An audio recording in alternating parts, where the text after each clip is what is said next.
ধন্যবাদ। আপনারা জানেন যে আজকে বগুড়ার সারিয়াকান্দি, সোনাতলা এবং গাবতলী উপজেলার যারা চেয়ারম্যান, ভাইস চেয়ারম্যান এবং মহিলা ভাইস চেয়ারম্যান প্রার্থী, তাদের জন্য আজকে কিন্তু প্রতীক বরাদ্দ হয়েছে এবং প্রতীক বরাদ্দে যারা প্রতীক বরাদ্দ পেয়েছেন তারা মোটামুটিভাবে আজ থেকে আবার তারা মাঠে নামবে এবং নির্বাচনী প্রচারণা যা চালিয়ে যাওয়ার সে চালাবে। আমরা দেখতে পাচ্ছি যে এখানে আপনার হলো চেয়ারম্যান পদে কেউ আপনার হলো উড়োজাহাজ, কেউ আপনার হলো আনারস, কেউ হলো অন্য কোনো প্রতীক পেয়েছেন। টোটাল সব মিলিয়ে প্রতীক হলো 50টি প্রতীক এবং আপনারা জানেন যে 3টি উপজেলায় 67 জন আপনার হলো প্রতিদ্বন্দ্বিতা করছেন, চেয়ারম্যান, ভাইস চেয়ারম্যান, মহিলা ভাইস চেয়ারম্যান।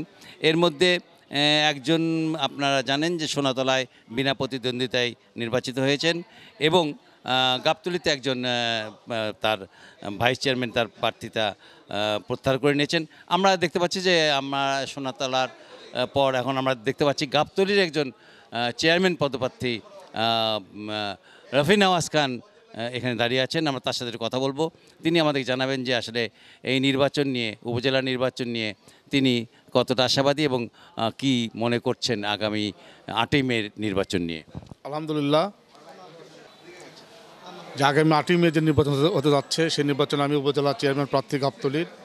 আমার প্রতীক আমি বরাদ্দ পালাম আনারস।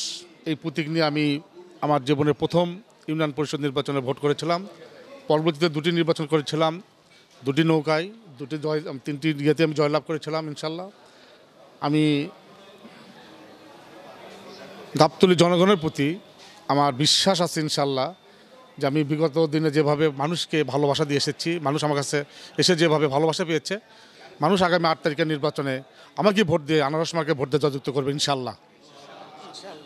আপনারা শুনতে পেলেন, আপনি যেটা বলছিলেন যে আগামী যে 8ই মে যে নির্বাচন, সেই নির্বাচনে জনগণ তার প্রার্থী বেছে নেবেন এবং সেক্ষেত্রে তিনি তার প্রত্যাশাটা কিন্তু বেশ উচ্চাকাঙ্ক্ষায় প্রত্যাশা করেছেন এবং সেটা তিনি প্রত্যাশিত হবে বলেই মনে করছেন। বগুড়া থেকে মোটামুটি এই ছিল আমার কাছে সর্বশেষ সংবাদ।